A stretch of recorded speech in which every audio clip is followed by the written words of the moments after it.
అమరావతి వేడుకల సందర్భంగా మాజీ మండలి చైర్మన్ షరీఫ్ గత ప్రభుత్వంపై సంచలన వ్యాఖ్యలు చేశారు. గత అసెంబ్లీ సమావేశాల్లో వైసీపీ సభ్యులు తనపై దాడికి దిగారని ఆవేదన వ్యక్తం చేశారు. మంత్రులు తన పుట్టుకను అవమానిస్తూ మాట్లాడడమే కాకుండా తన గుండెలపై కుట్టారని గుర్తు చేసుకున్నారు. ఆ రోజు అల్లా దయ వల్ల ప్రాణాలతో బయటపడ్డారని వ్యాఖ్యానించారు. నేడు కౌన్సిల్లో జరిగిన బీభత్సాన్ని తలుచుకుంటూ ఆయన భావోద్వేగానికి లోనయ్యారు.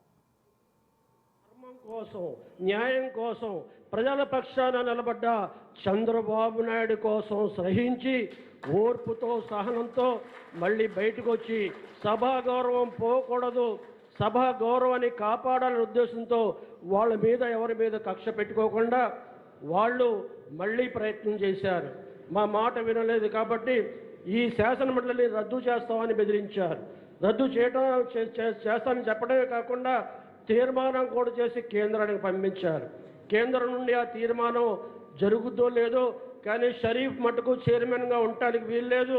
ఆ రకంగా మీరు షరీఫ్ని దింపడానికి మరి జనాల్లో మీరు సంతకాలు సేకరించండి.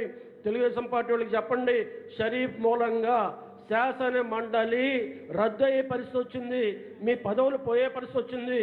మీరు కనుక ఇప్పుడైనా సరే షరీఫ్ని పదవిచ్యుడు చేయడానికి మీరు మాకు సహకరిస్తే శాసన మండలి లాగా కొనసాగిస్తామని చెప్పి నన్ను చైర్మన్ పదవి నుంచి దింపడానికి కూడా వాళ్ళు చేసిన ప్రయత్నం లేదనే విషయాన్ని ప్రయత్నం చేశారనే విషయాన్ని కూడా ఇస్తున్న గమనించాల్సిందిగా మనం చేస్తున్నా.